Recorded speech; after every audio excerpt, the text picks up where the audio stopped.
નમસ્કાર, આપ જોઈ રહ્યા છો JKS ન્યૂઝ ગુજરાતી। વાત કરીએ તો મોરબીમાંથી નશીલી સિરપનો જથ્થો પકડાયો તો સમગ્ર વાત કરીએ તો મોરબી જિલ્લામાં નશીલા પદાર્થનું વેચાણ વધી રહ્યું છે।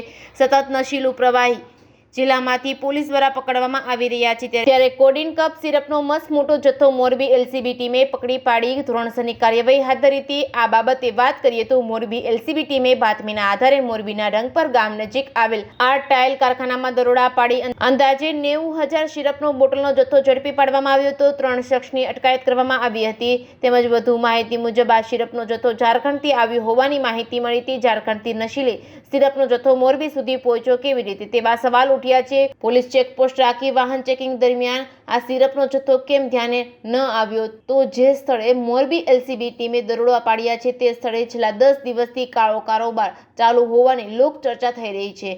JKS ન્યૂઝ ગુજરાતી સાથે શ્રીકાંત પટેલ, મોરબી।